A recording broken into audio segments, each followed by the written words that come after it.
Shots fired. That moment echoed not just through the air, but through the life of a young man whose dreams were rooted in service and justice. From early on, he had one goal: to join the FBI. A family friend with ties to the bureau once told him that the key to joining was to master Arabic and Persian. Taking that advice to heart, he began his college journey as an Arabic major. He chased that ambition relentlessly, earning internships, receiving a job offer as an intelligence analyst, and even working on cases marked top secret. Yet, life took a turn no one saw coming. What began as a quest to serve the nation evolved into a deep spiritual search. He found himself in a courtroom, no longer just an observer or analyst, but standing before a grand jury. Alongside the echoes of justice, another call began to resonate, one from the Quran. It felt otherworldly, transcendent. Before he was known as Adnan Adrian Woodsmith, he was simply Adrian, a boy born in 1988 to an American mother and British father. His life took a profound shift during his freshman year of college, when he encountered Islam. He traveled to the Arab world and the Middle East, spending over a year immersed in language and culture. Marriage brought him to California, and then to Providence, Rhode Island, where for a decade he served as an Imam and Muslim chaplain at Brown University. Now, he's a PhD candidate at Harvard. Faith had always played a central role in Adrian's life. According to his mother, even at age 7, he had insisted they find a church where he could be baptized. Christianity gave him purpose. Throughout his youth, he was deeply involved in his church community. In high school, he even delivered sermons. But the deeper he went, the more unsettled he became. There were things within the practice that disturbed him: contradictions, shifts in rituals depending on leadership, and divisions among denominations. These inconsistencies left him questioning. Still, he clung to his faith, convinced that even if flawed, it was likely the best path available. After all, what more could a finite, imperfect human expect from religion? The seeds of doubt grew over time. It wasn't just what was believed, but how belief was lived. Watching worship evolve at the whim of a new pastor unnerved him. How could sacred rituals be so malleable? The sense that worship could be altered by mere human authority made him question the authenticity of it all. The shifting practices left him longing for something more grounded, something less shaped by personality and more rooted in divine consistency. Still, he didn't give up on faith. He knew he needed a relationship with God. What he didn't yet realize was that the road toward that deeper connection would pass through unexpected places.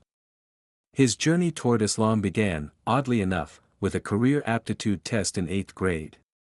Law enforcement scored highest, and with that result came clarity: he would aim for the FBI. With a family friend's guidance, he chose to study Arabic and Persian.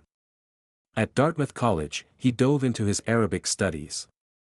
One winter morning during a class on Arab culture, he watched a documentary, Islam, Empire of Faith. The sound of the adhan, the Muslim call to prayer, stirred something deep within him. For days afterward, walking through snowy New Hampshire, he felt like the echo of that call followed him, haunting, calling, comforting. Intrigued, he began exploring Islam, initially as a way to deepen his understanding and strengthen his Christianity. He visited the Muslim Student Association and picked up a booklet on Salah, the Islamic prayer. Reading its precise steps and meaning struck him. This was what he'd been searching for. He had grown up watching pastors incorporate elements of Buddhism or yoga to enhance their Christianity. Inspired, he thought, why not try this Muslim practice to become a better Christian?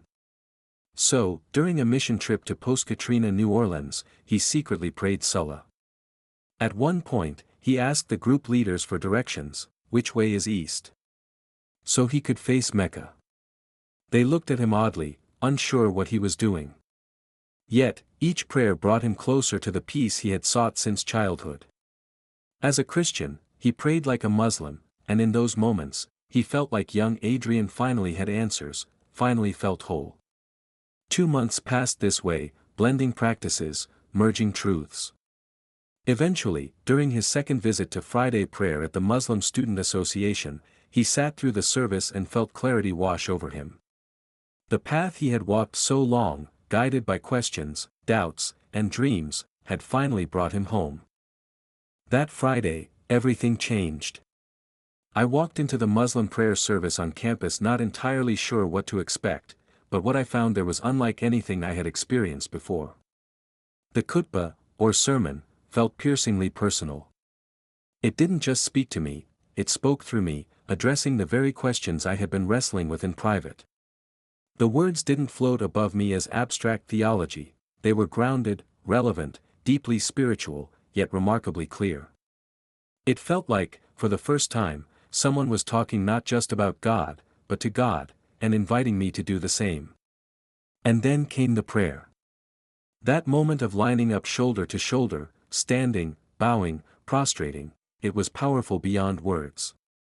There was a physical humility in those motions, a unity in that simple act of worship, that I had never encountered in my years of attending church. No organ music, no stained glass, no polished performances. Just devotion. Just people surrendering to something greater. After the prayer ended, I stayed seated, alone in the small campus prayer room, feeling the weight of something sacred settle over me. I wasn't just reflecting, I was reckoning. Over the last several months, I had been engaging with Islam more and more, learning about its beliefs, adopting some of its practices, even quietly praying. But all of that had existed in a framework where I still saw myself as a Christian. Islam, to me, was a way to become a better Christian. After all, I'd seen Christian pastors borrow from other traditions, taking inspiration from Buddhist meditation or elements of yoga. So I had approached Islam the same way, thinking, let me borrow this part, this practice, this understanding of God. I wasn't trying to convert. I was trying to complete what I already believed. But that day, as I sat quietly in the prayer room, something shifted. I looked at my spiritual journey like two paths diverging, one that I had walked for years, and another that had been slowly drawing me in. On one hand was Christianity, the faith of my childhood, the sermons I had given as a teenager, the church community that had helped shape me. On the other hand was Islam, a faith that had slowly become my spiritual home, even before I had admitted it to myself. And when I looked at what I had invested in both, my energy, my belief, my heart, I realized something unexpected. I had invested more in Islam. Not just in study, but in belief. In practice. In faith. I was no longer imitating. I was believing. It wasn't something I was trying on for size. It had become part of me. That's when the thought entered my mind, clear, quiet, certain, I think I'm a Muslim. There was no dramatic lightning bolt. No audible voice from the heavens. Just a moment of clarity, as if the fog I'd been walking through had quietly lifted. I stood up, approached the Imam who had just delivered the khutbah, and said simply, I want to become Muslim. I want to take my Shahada. I didn't feel like I was abandoning anything. I wasn't rejecting my past. I was answering a call I had felt echoing in me since the first time I heard the adhan. I was walking through a door that had slowly been opening, one step at a time, until I finally stepped through it.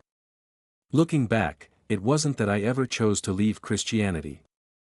I didn't wake up one day and say, I'm done with this. In fact, for the longest time, I thought I was deepening my Christianity through Islam. I believed I was drawing closer to God by learning from another tradition. But as I continued to explore, it became clear, Islam wasn't just a helpful addition, it was the fulfillment of the questions I'd been asking my whole life. It provided the spiritual and theological clarity that I never quite found in church. Eventually, I came to see that being a true follower of Christ, someone who believed in his message, who honored his life, who followed his teachings, meant being a Muslim. Not in opposition to Christ, but in alignment with him. Islam didn't take me away from Jesus. It brought me closer to him. In the end, I didn't turn my back on Christianity. I simply recognized that what I had always been searching for in my Christian faith had led me here. To this place. To this moment.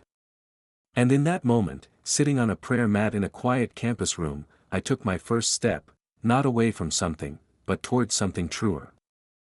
The turning point came when my father-in-law raised a critical question that had been looming in the background of my life.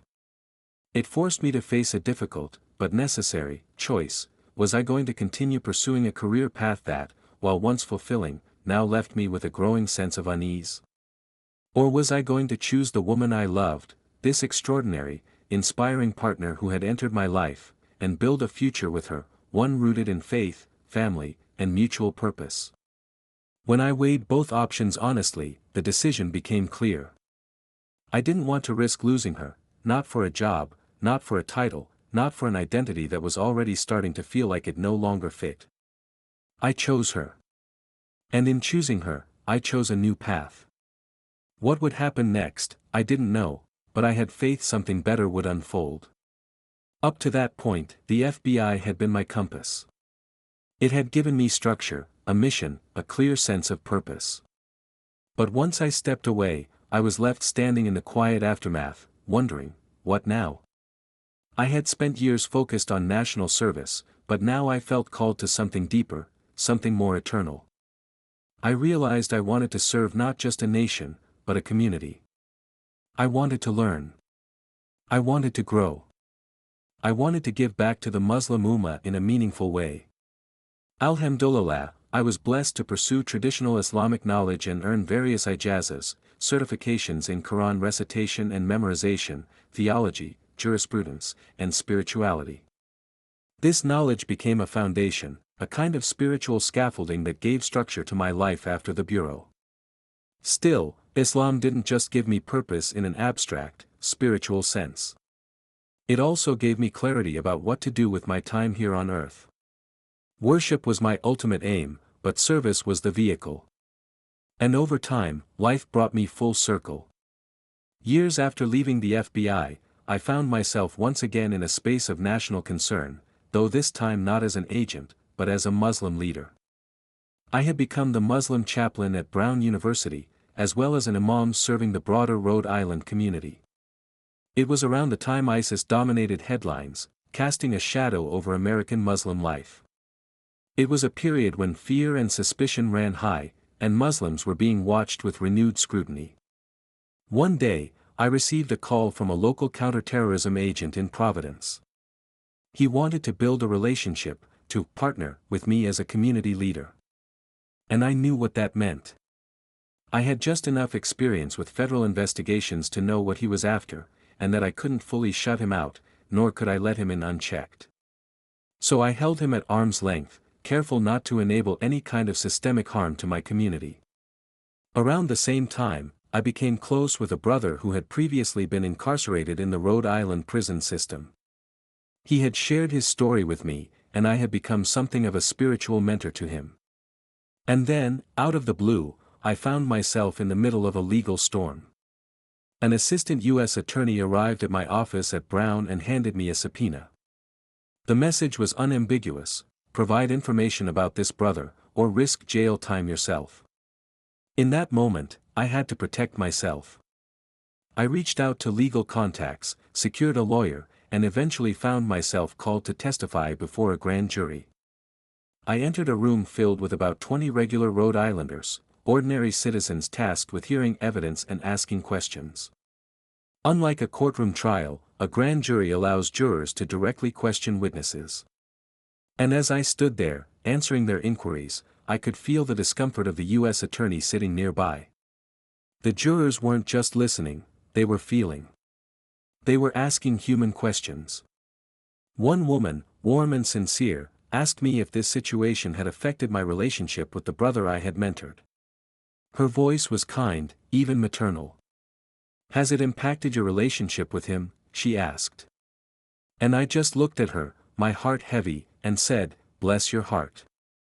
Of course it has. Thank you for asking. It's a really unfortunate situation." You could see the discomfort spread across the U.S. attorney's face. He wasn't expecting this, he wasn't expecting empathy. But there it was.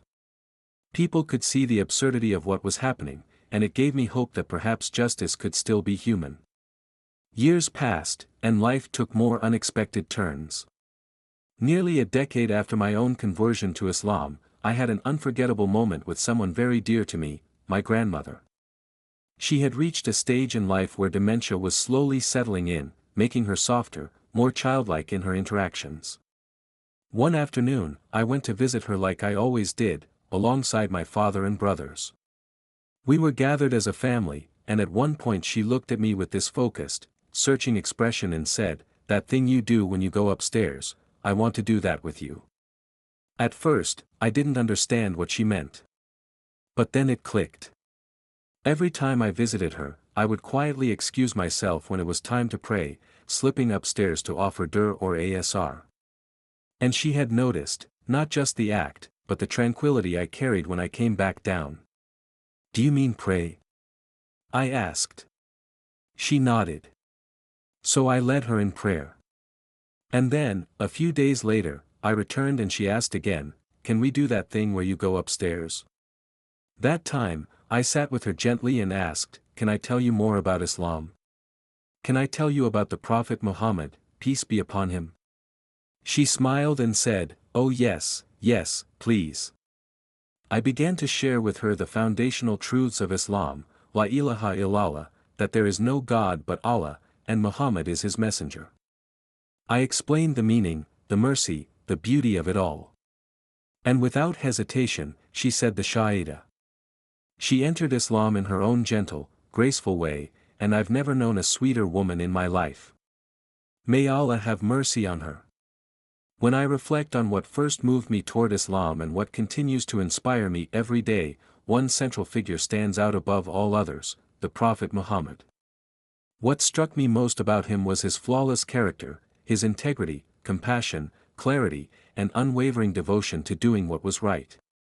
As someone who's always wrestled with perfectionism, always trying to do the right thing and feeling deep guilt when I fall short, reading about his life was like medicine for my soul.